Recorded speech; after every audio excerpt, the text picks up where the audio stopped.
बेटा के शादी होखे चाहे बेटी के शादी होखे, पहिले रामे जी के झूमर होला आ सीता के ओकरा बादे में और कोई के होला। तो हम गा देतानी जे सब कोई सीख लिया, अपन गाई अपना अपना घरे बियाह शादी में। कहवा से आवेला बू ना कहवा में राम जी के जन्मा भयो हरि झुमरी, अब कहवा में बाजेला बाधा हो खेलब हरि झुमरी, अब कहवा में बाजेला बाधा हो खेलब हरि झुमरी। गखुला में राम जी के जन्मा भयो हरि झुमरी, गखुला में राम जी के जन्मा भयो हरि झुमरी, अब अयोध्या में बाजेला बाधाव खेलब हरि झुमरी, अयोध्या में उड़े बाजेला बाधाव खेलब हरि झुमरी।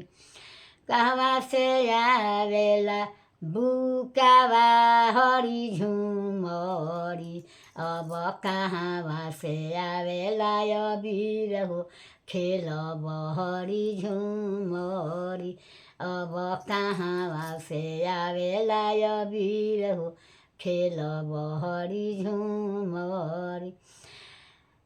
राम गखुला से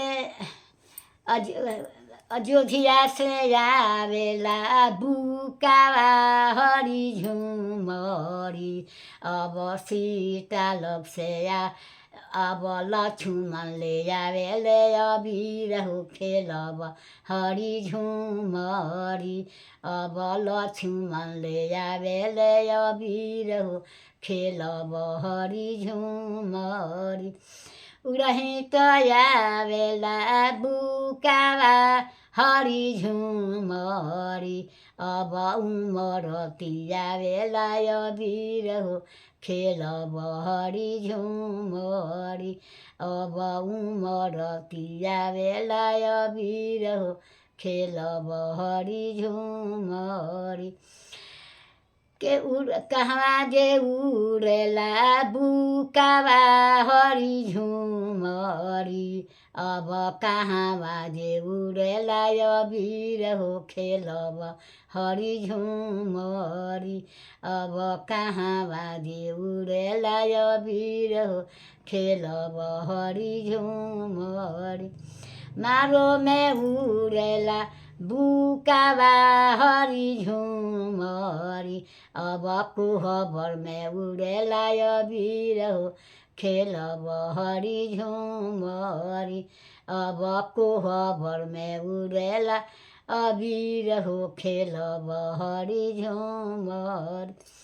के कर हार भइले के कर जीत हरि झुमरी, अब के कर डिगरी बहार हो खेलब हरि झुमरी, अब के कर डिगरी बहार हो खेलब हरि।